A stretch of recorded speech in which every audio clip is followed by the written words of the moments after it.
자, 로마서 8장 28절 오늘 본문 말씀 한 절을 읽겠습니다. 로마서 8장 28절.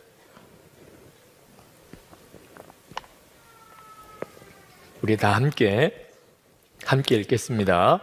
우리가 알거니와 하나님을 사랑하는 자 곧 그의 뜻대로 부르심을 입은 자들에게는 모든 것이 합력하여 선을 이루느니라. 아멘.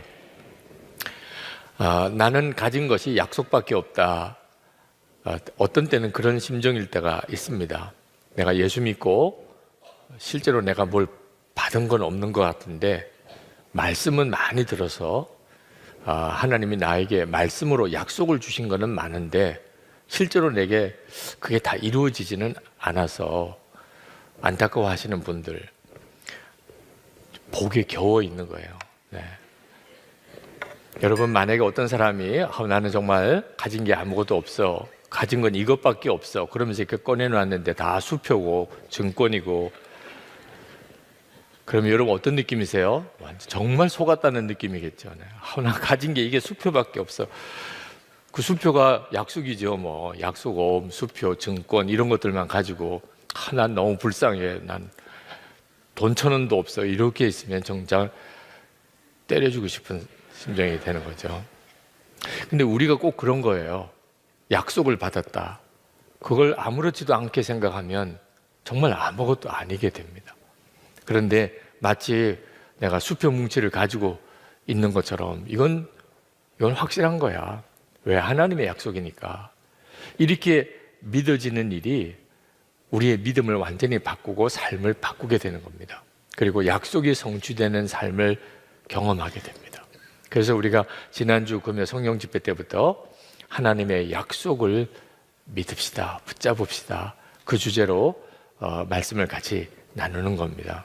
오늘 우리가 함께 붙잡을 말씀이 오늘 로마서 8장 28절입니다. 우리가 알거니와 하나님을 사랑하는 자 곧 그의 뜻대로 부르심을 입은 자들에게는 모든 것이 합력하여 선을 이루느니라. 우리가 살아가는 동안 이 말씀의 약속을 붙잡고 문제를 극복해 나갈 일이 수도 없이 많습니다. 그래서 오늘 이 말씀을 여러분과 함께 나누기를 원하는 겁니다. 정말 힘들고 어려울 때 내가 이 고비를 넘어갈 수 있을까? 왜 내게는 이런 어려운 일이 겹쳐 일어날까? 정말 마음을 못 잡고 완전히 무너질 수밖에 없는 이런 상황이 왔을 때 이 로마서 8장 28절을 붙잡아야 됩니다. 암송하시면 좋고, 도무지 암송이 안 된다 그러시면 말씀 카드라도 써서 항상 가지고 다니면서 계속 읽고 암송이 안 되시는 분들은 암송 되기가 어려워서 그렇지 한번 암송이 되면 또 잊어지지가 않아요. 돌에 새긴 것 같아서, 그렇죠? 지워지지도 않아요. 그러니까 이 말씀은 정말 그럴 말씀입니다. 하나님을 사랑하는 자, 곧 그 뜻대로 부르심을 입은 자들에게는 모든 것이 합력하여 선을 이루느니라. 여기 모든 것에는 사실 어려움을 말하는 겁니다. 그게 어떤 어려움일지 하더라도 반드시 선을 이룬다. 그러니까 어려움이 걱정이 안 되는 거죠. 그것 때문에 좌절하지가 않게 되는 거죠. 하나님의 약속의 말씀이 참 놀랍습니다. 하나님이 이 약속의 말씀을 확실하게 하나님은 이루시는 분이라고 하는 것의 표징으로 요셉을 우리에게 보여주셨어요. 요셉이 하나님의 약속을, 엄청난 약속을 그가 어려서 꿈을 꾸면서 받았습니다. 물론 그건 요셉이 한동안 잊어버렸지만 분명히 주어진 약속이었어요. 그는 부모, 형제들까지 다 자기에게 절을 하는, 그렇게 자기의 지체가 높아지는 그런 꿈을 꿨는데 현실은 기가 막힐 정도로 비참했습니다. 형들에게 팔려서 애굽의 노예 종으로 팔려가서 종살이 한다는 게 실제로 우리 주변에는 종이 없으니까 우리가 잘 모르죠. 정말 비참한 삶이 종살이. 그리고 보디발의 아내의 유혹을 거절한 바람에 억울하게 감옥에 또 갇힙니다. 종살이도 힘든데 감옥살이는 얼마나 어려웠겠어요. 그 지긋지긋한 감옥 생활을 오래 합니다. 그 감옥에서 자기가 왕의 떡 맡은 관은, 술 맡은 관은 꿈 해몽을 이렇게 해주어서 그래서 술 맡은 관원이 복직을 했는데 잊어버렸어요. 자기를 기억해 주겠다고 해놓고. 그러니 그 배신감도 얼마나 큽니까? 이런 어려운 과정을 요셉이 거칩니다. 그런데 결국 총리가 되죠. 바로 왕이 꿈을 꿨는데 해몽할 사람이 없어서.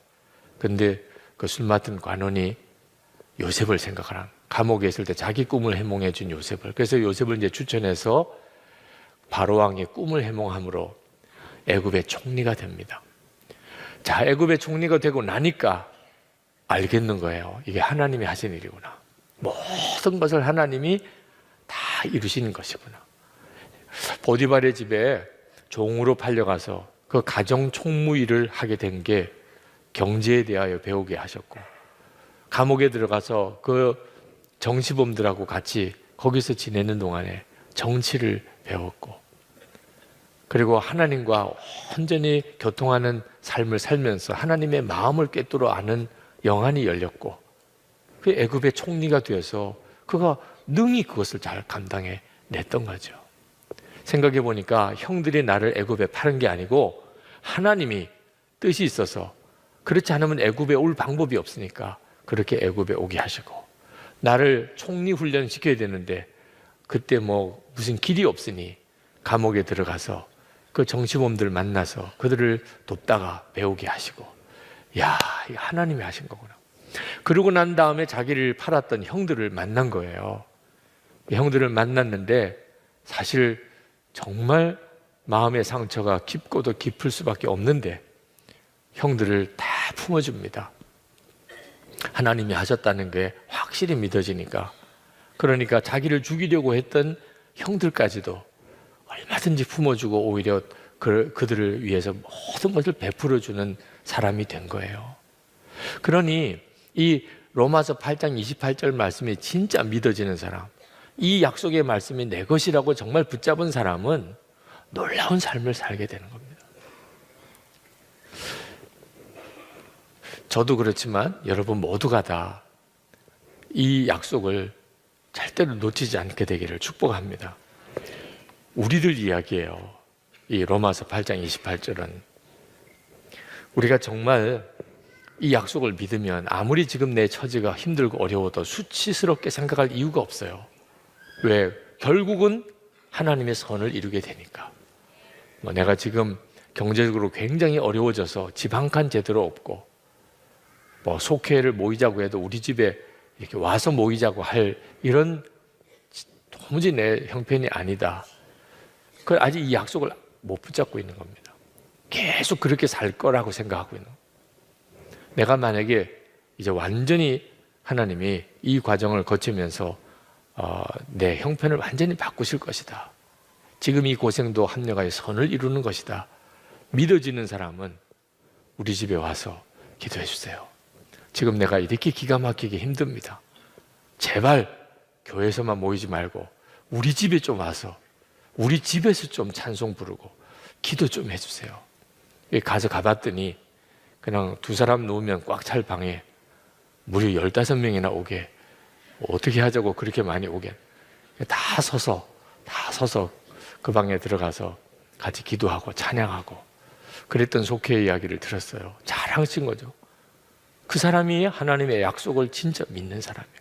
왜? 이게 다 간증거리, 간증의 전편이니까. 이제 후반부가 하나님이 역사하실 텐데 이때 같이 와본 사람들이 있어야 정말 할렐루야 하나님이 하셨습니다 이렇게 될 거 아니겠어요.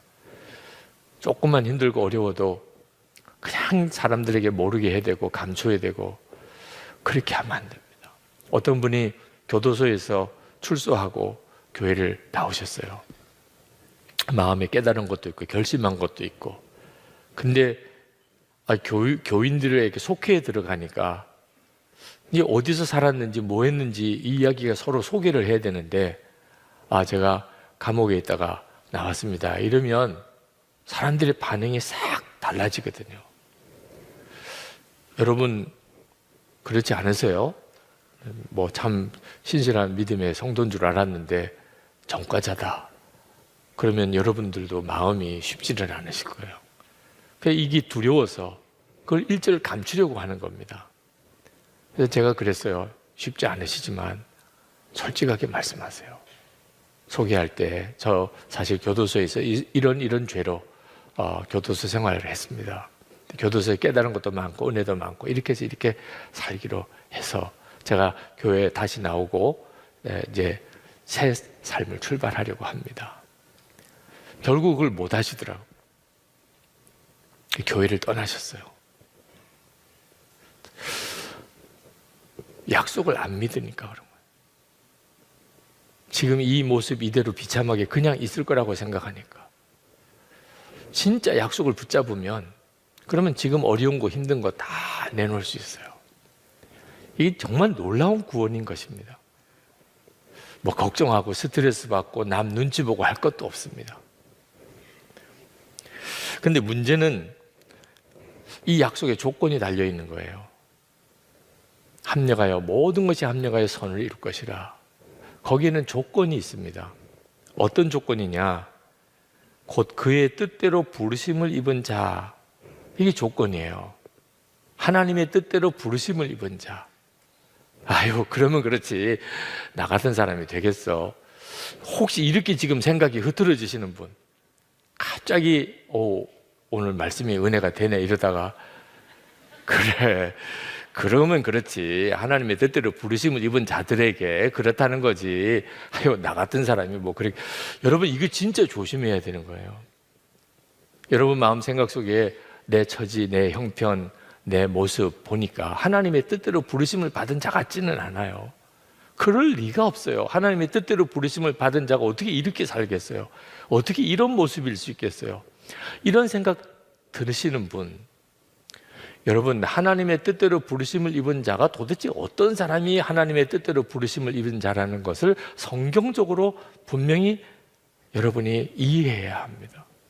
여러분 나름대로 추측하고 상상하지 마시고 하나님의 뜻대로 부르심을 받은 자, 저 사람은 하나님의 뜻대로 부르심을 받은 자야. 나는 하나님의 뜻대로 부르심을 받은 자구나. 도대체 이거 뭘 보고 이야기를 하는 거예요? 도대체 어떤 근거로 그렇게 판단하고 생각하는 겁니까? 그걸 정확하게 성경적으로 이해해야 된다니까요. 여기 보니까 하나님을 사랑하는 자, 곧 그의 뜻대로 부르심을 입음 받은 자. 자, 그러니 내가 뭐 인물이나 출신이나 배운 거나 실제로 내가 지금 살아가는 내 삶의 모습이나 너무 비참하기만 하고 형편처지 하나님의 뜻대로 부르심을 받았다고 도무지 말할 수 없을 것 같은데 하나님을 사랑하는 것만큼은 분명해요. 그러면 그 사람이 하나님의 뜻대로 부르심을 받은 자지요. 아니, 하나님을 사랑하는 것은 무슨 특별히 배워야 하고 또는 특별히 무슨 재산이 얼만큼 있어야 되고 그럴 이유가 없잖아요. 하나님을 사랑하는 것은 누구에게나 다 열려있는 가능성입니다. 여기에는 뭐 금수저, 흙수저가 없잖아요. 어떤 사람은 하나님을 사랑하게 되고 어떤 사람은 못하는 것도 없잖아요. 내가 다른 거는 내세울 거 아무것도 없어도 내가 하나님을 사랑하는 것만큼은 분명해. 할렐루야. 여러분이 그렇게 고백할 수 있다면 여러분은 내가 하나님의 뜻대로 부르심을 받은 자구나, 그럴 수 있는 겁니다. 이게 얼마나 놀라운 복인지 모릅니다. 근데 문제는 내가 진짜 하나님을 사랑하냐, 이렇게 말할 수 있느냐 하는 것에 대해서 자신감이 없을 때가 있다는 겁니다. 내가 하나님을 사랑하는가? 아멘, 이렇게 말하기가 너무 양심에 갇히게 돼요. 그러나 다 알고 계실 텐데, 이런 생각만 자꾸 들어. 다 알고 계실 텐데 내가 아멘 한다고 그래서 뭐 그게 되는 건가, 이런 생각이 들 수도 있거든요. 그러니까 하나님을 사랑하는 자여야 하는데 모든 성도에게 열려져 있는 말할 수 없는 축복의 문인 거예요. 근데 이 문제에서 마음이 걸리는 사람이 오늘 해결받게 되기를 축복합니다. 제 아내가 결혼하고 난 다음에 저를 참 힘들게 하는 일이 뭐냐면 사랑하느냐고 자꾸 물어보는 겁니다. 그 사랑하느냐고 질문을 받을 때마다 자꾸 마음에 이렇게 뭔가 걸려요. 왜 물을까? 그래서 왜 물을까? 뭔가 좀 부족하다고 느끼는 게 있어서 그런가? 내가 뭐 잘못하는 게 있어서 그런가? 그래서 확인하려고 하는 건가? 이게 영 마음이 자신이 없어져요. 생각해 보니까 또 늘 그렇게 사랑을 표현하고 잘한 것 같지도 않고. 그러니까 저 나름대로 할 수 있는 방법은 회피하는 것밖에 없는 거예요. 네. 무슨 그런 질문을 다 해. 또는 뭐 쓸데없는 소리 하고 있네. 이제 이렇게 그냥 피하는 거죠. 네. 그렇다 안 그렇다 말을 하기가 곤란하니까 그런 거죠. 그렇다고 하기에는 양심이 찔리고 아니라고 하기에도 또 아닌 것도 아니에요. 그럼 뭐 사랑 안 하냐? 그것도 아니거든요. 그렇다고 하기도 좀 곤란하고 아니라고 하기도 곤란하니까 쓸데없는 소리 하고 있네 이러면서 이제 살짝 피하는 거죠. 하늘 마음에는 좀 찜찜하게. 그게 늘 또 기쁨이 안 되는 것 같아요. 사랑하느냐고 물어봤는데 영 반응이 영 떨떠름하게 나오니까 제 아내는 제 아내대로 영 마음이 속상했던 것 같더라고요. 이제 어지간히 살아보고 나니까 내가 참 바보 같았구나. 그래서 이제 결혼하시는 분들한테는 계속 누누이 그 이야기를 하죠. 네. 이제는 뭐 고민하고 말 것도 없어요. 무조건 사랑하지. 네. 뭐 내가 사랑했나 안 했나 뭐 그런 거 가지고서 뭐 따질 것도 없어요. 물론이지. 난 당신을 100% 사랑하지. 그렇죠? 그게 너무 당연한 것이 내가 어떻게 그렇게 당당하게 말할 수 있나. 사실은 제가 사랑하는 게 아니고 제 안에 계신 주님이 남편인 저를 통해서 아내인 제 아내를 사랑하시는 거거든요. 예수님이 제 안에 계시고 나는 죽고 예수로 사는 복음을 알고 보니까 주님이 제 아내를 사랑하시느냐고 질문할 때 당연하지. 예수님은 내 아내를 사랑하실까? 당연하지. 그건 뭐 조금도 의심도 안 돼요. 그러면 또 제 아내를 사랑하는 게 당연한 거죠. 남편이 아내를 사랑하는 것은 예수님이 하신 것처럼 사랑하는 거니까. 베드로가 주님으로부터 사랑하느냐 질문을 받았을 때 베드로도 비슷한 고민을 했던 것 같아요. 내가 나를 사랑하느냐. 그때 베드로가 아멘! 그럴 수 없었던 것은 바로 얼마 전에 3번이나 주님을 부인하고 저주까지도 했던 자기가 무슨 체면으로 아멘 할 수 있겠어요? 내가 나를 사랑하느냐? 베드로가 대답을 못하고 또 아니다, 나 주님 사랑 안 합니다라고 말할 수도 없어요. 왜? 주님을 사랑하니까. 그러니까 베드로가 주께서 아시나이다. 참 그런 걸 배워야 될 것 같아. 그런 표현은 정말 배워야 될 것 같아. 그죠? 그렇다고도 아니고 아니다고도 아니면서도 대답할 말은 다 했어요. 주께서 아시나이다. 그렇게 대답을 했던 베드로 마음도 얼마나 쉽지 않았겠어요. 주님은 자꾸 물어오시는데 너가 나 사랑하느냐? 너 나 사랑하느냐? 오늘도 여러분 하나님 재정적인 문제 풀어주세요. 너 나 사랑하느냐? 아니 그 이야기가 아니잖아요. 재정을 풀어달라고 하는 거잖아요. 너 나 사랑하느냐? 참 하나님 답답하시네. 사랑은 해요. 그런데 돈 문제예요. 내가 나를 사랑하느냐?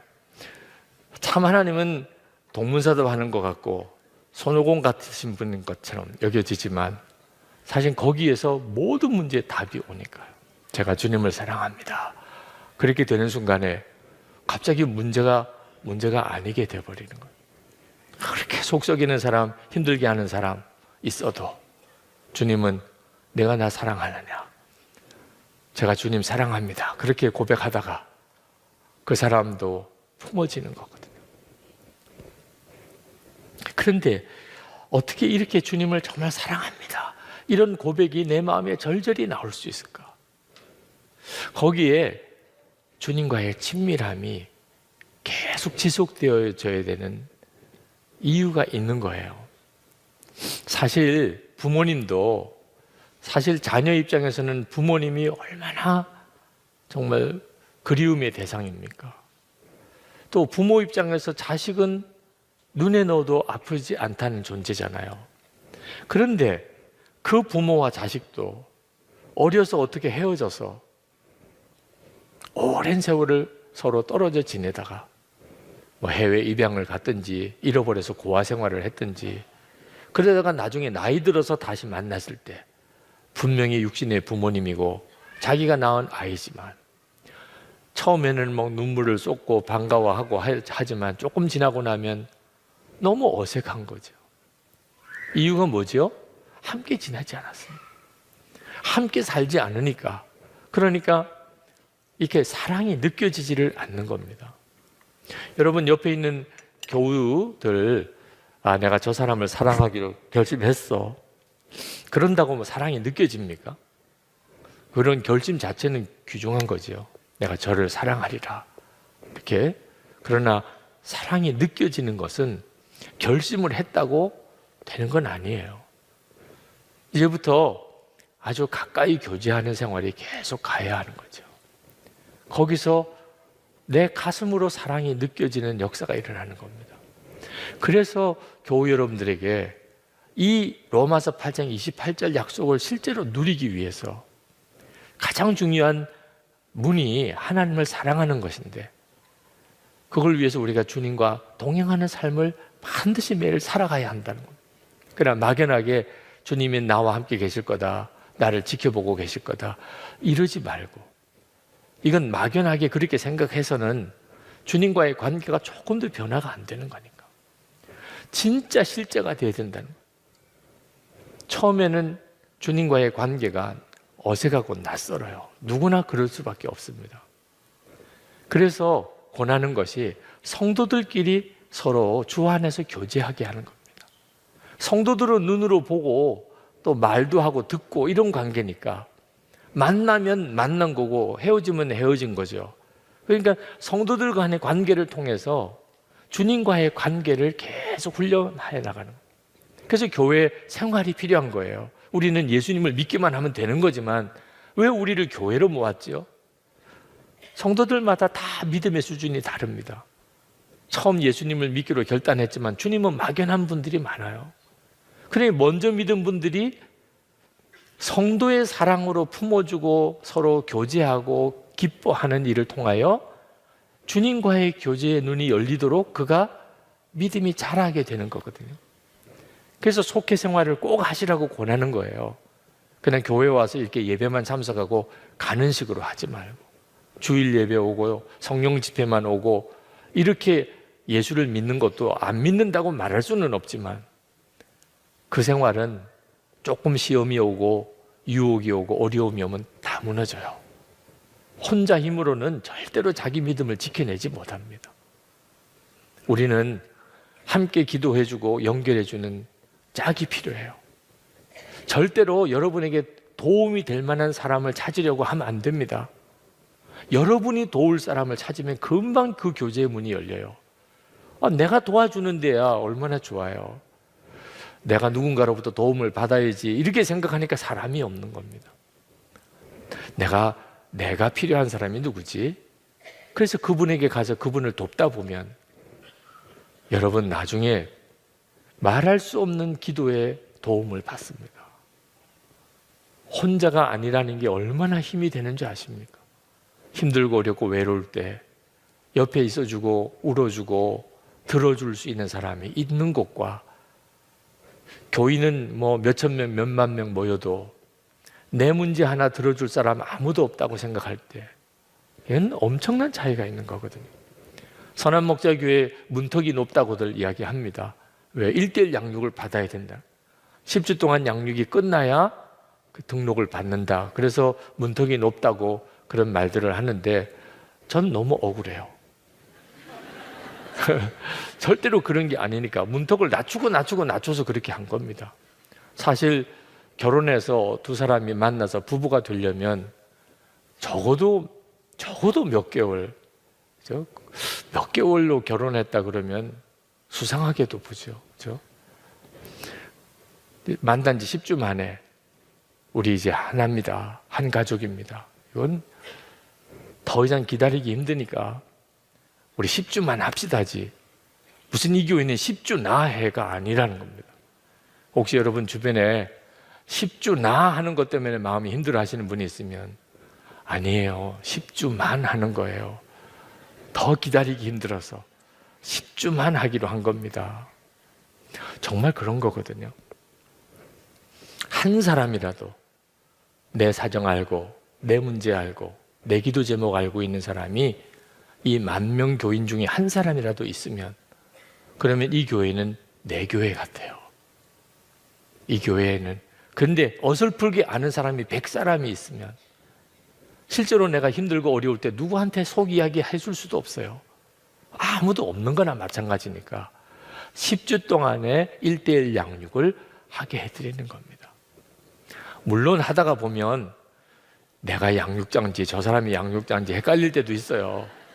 나는 분명히 새 가족이고 먼저 오신 분이 바나바인데 형 바나바가 새 가족 같은, 철도 없어 보이고 말도 헷갈리고 믿음도 잘 없는 것 같고, 그저 하나 먼저 교회에 나왔었다는 거. 그래서 새 가족이 달래가면서 기도해 가면서 바나바가 중단에 포기하지 않도록 눈물로 기도해 가면서, 그래서 다 잘 마치고 그리고 나와가지고 그 어설픈 바나바가 목걸이 걸어주는 거 이렇게 받고 너무 감격해. 이런 경우도 수도 없이 많지만 하나님이 꼭 바나바가 새 가족보다도 더 영적으로 더 깊고 성숙하라는 법이 어디 있어요. 반대도 얼마든지 있을 수 있죠. 그러면서 서로가 끈끈하게 하나가 진짜 한 몸이 되게 하는, 이게 왜 이렇게 필요하지요? 주님을 바라보는 진짜 눈이 열리기 전까지 옆에 있는 성도가 필요하기 때문에. 그래서 영성일기 쓸 때도 주님을 바라보는, 주님과 동행일기지만 나눔 방을 꼭 갖도록 하는 이유가 있는 겁니다. 지난 토요일에 우리 위드 지저스 미니스트리 섬기는 봉사자들의 올해 정기 모임이 있었습니다. 근데 갔더니 그 위드 지저스 미니스트리 사역은 선한 목자 교인들만 하는 게 아닙니다. 뭐 다른 교회 성도들과 교우들도 다 함께 봉사자로 오시는 모임이거든요. 근데 남자 집사님 한 분이 간증을 하시는데 우리 교우가 아니세요. 근데 이분이 간증을 이렇게 하시면서 자기가 영성을 이렇게 쓰고 오늘 여기 간증까지 나오게 된 이유를 쭉 설명하는데, 이제 제 설교를 이렇게 들으면서 은혜를 많이 받았대요. 근데 한참 설교를 듣다 보니까 자꾸 영성일기 쓰라는 이야기가 나오더래요. 그래서 영성일기가 도대체 뭔데 저렇게 저 목사님은 쓰라고 하나, 그런 게 뭐 있나 보다 이렇게 생각을 했대요. 근데 자꾸 설교를 듣다 보니까 계속 영성일기를 쓰라고 그러더래요. 그래서 마음의 생각에 그 선한 목적의 교인들은 어떤 교인이길래 쓰라고 그러면 쓰지, 오죽 안 쓰면 저렇게 매번 설교 때마다 영성일기 쓰라고 할까? 참 그 교회 교인들 이상하다. 목사님이 쓰라고 그러면 좀 쓰지. 그래서 왜 도대체 영성일기를 그렇게 쓰라고 하며 또 그 교회 교인들은 또 왜 그렇게 안 써서 계속 영성일기 이야기가 나오게 하는지를 궁금해서 영성일기에 대해서 인터넷에서 쭉 이렇게 듣고 혼자서 듣고 강의도 듣고 이렇게 하면서 아, 이런 거구나. 그래서 이제 본인이 쓰기 시작을 했다는 거예요. 얼마나 유익이 되는지. 사실 자기가 직장 생활하고 하면서 진정한 의미에서의 신앙적인 대화를 나눌 수 있는 사람이 없었다. 누구에게도 정말 신앙적인 고민을 이야기하고 또 조언도 듣고 같이 기도도 해줄 수 있는 이런 관계를 자기가 맺어본 적이 없다는 거예요. 다들 형식적이고 어설프고 그런 대화의 주제가 서로 낯설고. 근데 영성일기 나눔 방에 들어와서 너무 감격을 했다.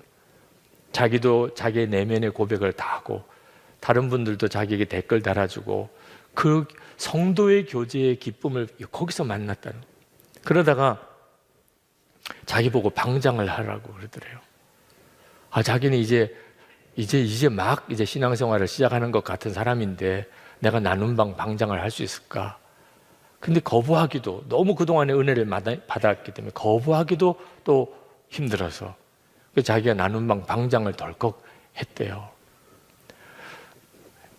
얼마나 은혜를 많이 받은, 나눔방 방장으로서 나눔방을 섬겨보니까 너무너무 은혜가 되더라고요. 자기가 말할 수 없는 정말 수지 맞은 사람이 됐다는 겁니다. 하나님 앞에 물어봤대요. 하나님, 저는 너무 약해요. 그런데 제가 어떻게 나눔방 방장을 할 수 있습니까? 그랬더니 하나님이 너가 약해서 방장을 하는 거다. 너보다도 더 약한 사람이 있으면 그 사람에게 물려줘라. 그리고 생각해 보니까 정말 자기보다 힘들고 어려운 사람이 별로 없더래요. 워낙 자기가 그동안에 겪었던 어려움들이 많으니까. 아, 내가 겪었던 어려움들, 이 연약함을 통해서 섬기라는 거구나. 뭐 그랬던 간증을 이제 쭉 하셨어요.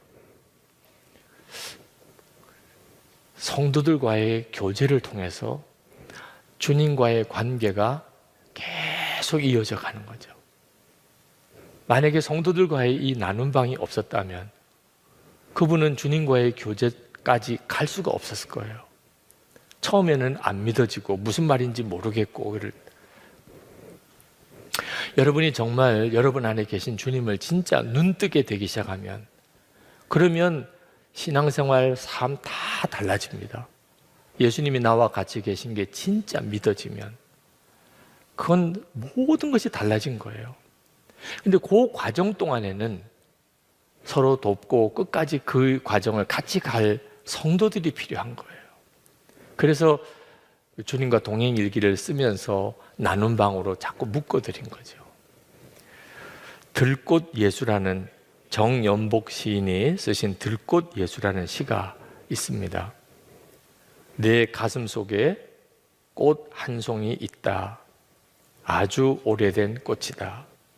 가끔은 깜빡 잊어버리기도 하지만 내 안에서 떠난 적이 없는 꽃이다.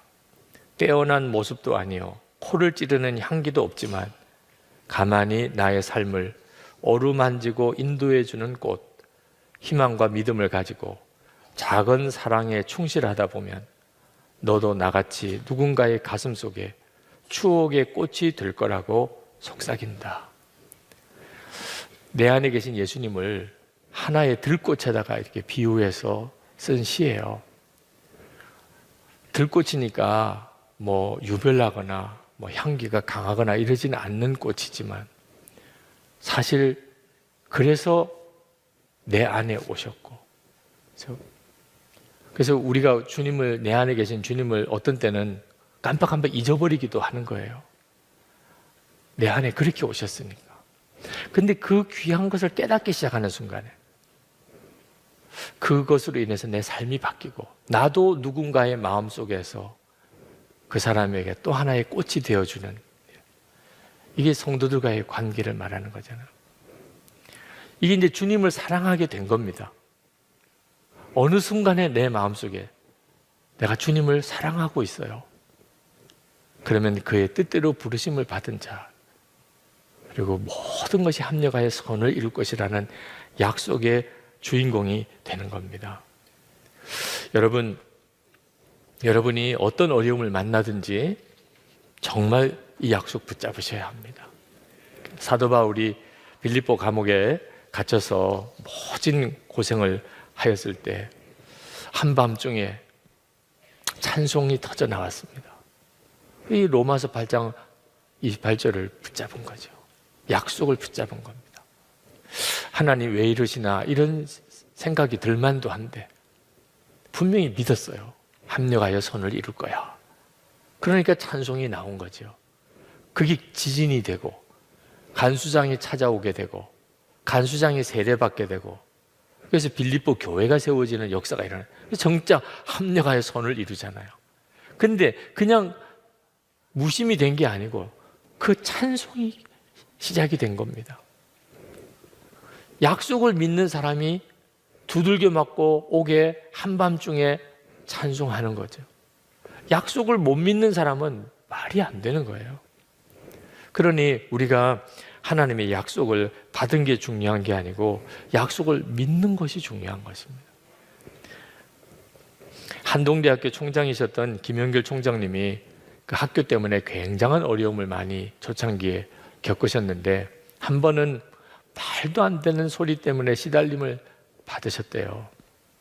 사람들이 공격하고 비난하고 도무지 감당을 못할 정도로 그냥 대학을 세워야 되기 때문에 그 자리에 계신 거지 정말 그 자리에 있을 이유도 없을 만한 그런 어려움을 겪는데 그 아내 되시는 권사님이 남편이 저러다가 죽을 것 같으더래요. 저녁에 퇴근을 해서 집에 왔는데 저녁 식사도 못 하실 거라고 생각이 들었는데 차려놓은 저녁을 너무 맛있게 잘 드시더래요. 그리고는 주무시는데 잠도 못 자, 밤새도록 잠도 못 자요. 그날 되어진 일들, 들은 말, 뭐 이런 것들을 생각하면 잠도 못 주무실 것 같은데 금방 잠이 들어서 그냥 깊이 숙면을 하시는 걸 보고 참 이분은 어떻게 되어서 이렇게 할 수 있을까? 아내 입장에서도 이해가 잘 안 되더래요. 그래서 그 다음날 질문을 했답니다. 남편에게 당신은 어제 그런 일을 당하고도 힘들지 않았나요? 그랬더니 그 김영길 총장님이 대답하시기를 죽었는데 뭐 죽은 사람이 상처받고 화내는 거 봤어. 그렇게 이야기를 하시더래요.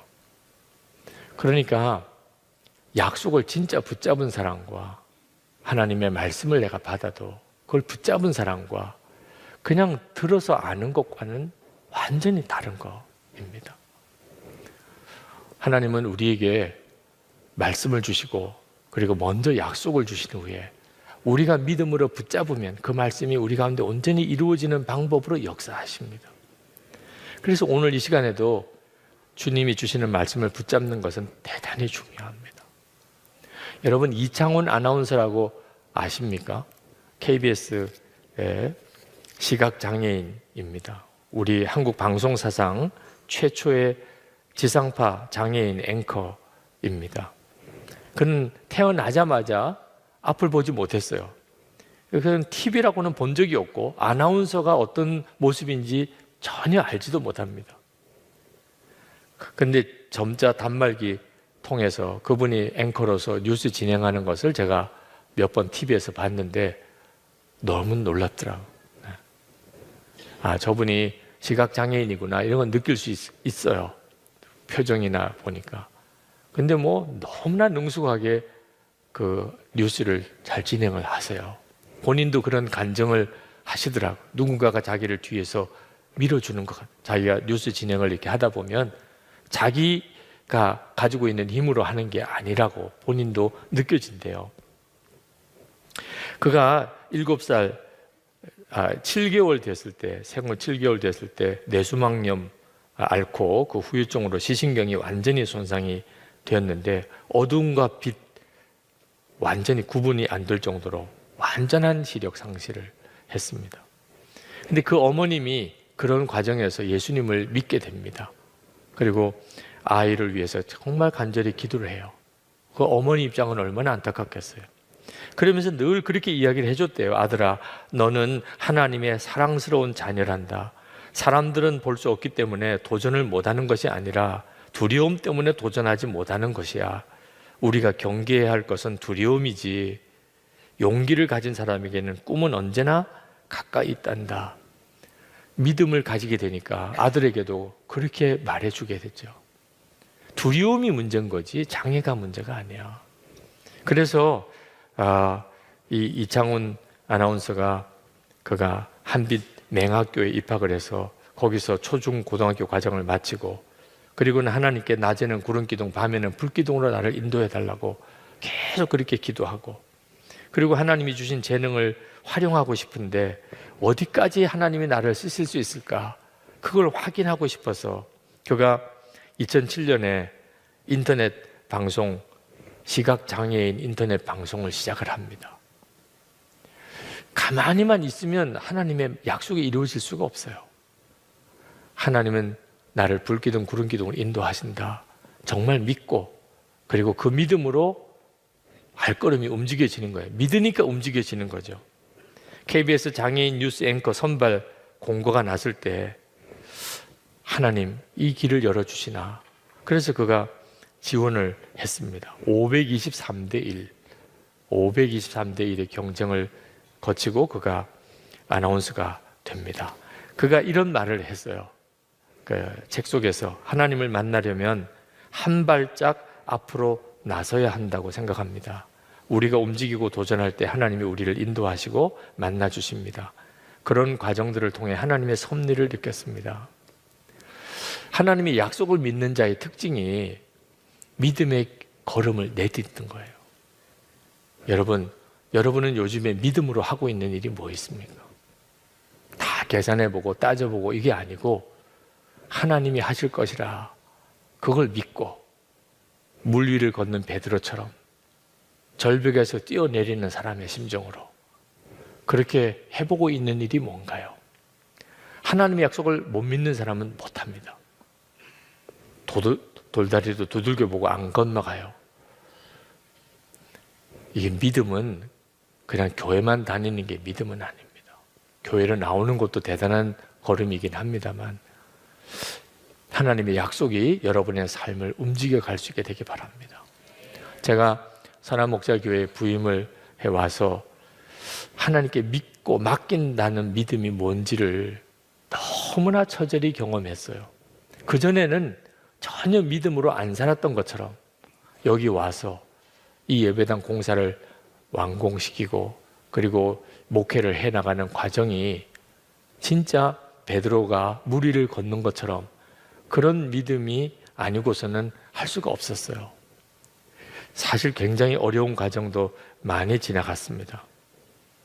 빚이 많은데 본당 공사와 마무리를 해야 하는 일, 그때도 정말 마음에 주저함이 많았습니다. 교인은 한 1000여 명 정도 겨우 넘었을 때인데 이 엄청난 재정을 들여서 이 예배당 공사를 해야 되나 이런 마음도 왔어요. 근데 예수님이 이끄시는 교회다 라고 이렇게 비전 선포를 했습니다. 우리 교회는 예수님이 이끄시는 교회다. 그게 뭐 우리 교회 모든 곳에 다 붙여졌어요. 예수님이 이끄시는 교회, 예수님이 이끄시는 교회. 그랬으면 믿고 나가는 수밖에 없죠. 구호를 외치는 거하고 실제로 사는 거는 다를 수도 있더라고요. 근데 예수님이 이끄시는 교회라고 했으면 그러면 거기에 걸맞게 가야 되는 거죠. 우리 교회는 예수님이 이끄셔. 그러면 갑자기 계산이 달라지더라고요. 그래서 그때부터 믿음의 걸음을 계속 했어요. 예배당 공사 기적적으로 끝났습니다. 그러나 부채는 엄청 많이 남았어요. 그게 지금까지도 남아서 우리가 이번 주일에 그걸 위해서도 기도하는 날을 정했는데 엄청난 부채가 많았어요. 근데 더 힘든 것은 그런데도 도우라, 나누라, 섬기라. 지금 우리도 지금 죽겠는데 자꾸 도우라, 나누라, 섬기라. 어떤 분들은 제가 참 속도 좋아서 이것도 퍼주고 저것도 돕고 하는 줄 그렇게 생각하시는 것 같아요. 그렇지 않아요. 그러면 제가 성작이에요. 저도 제게 아깝고 내 거부터 빨리 해결하고 싶고 저도 15년 동안 건축원금 하고 있다고. 저라고 무슨 그게 즐거운 일이겠어요? 빨리 정말 올해 내년에 빨리 이게 끝났으면 좋겠어요. 저 개인도. 근데 주님이 계속 나누라, 베풀라, 섬기라. 주님이 그걸 원하시니 여기까지 또 믿음의 걸음을 디뎌온 겁니다.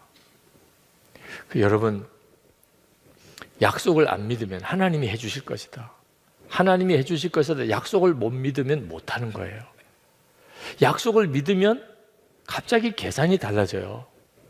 느끼고 보는 것도 달라지고. 지난 15년 제가 선한목자교회 와서 지내는 동안 사실은 하나님의 약속이 저를 이끌고 온 거예요. 끊임없이 나는 죽고 예수로 산다고 고백했고 예수님이 우리와 함께 하시고 우리를 이끌어 가시고 예수님이 왕이시라고 고백하다 보니 내 생각으로 결정을 못 하겠더라고. 내 수준에서 결정을 못 하겠는 거예요.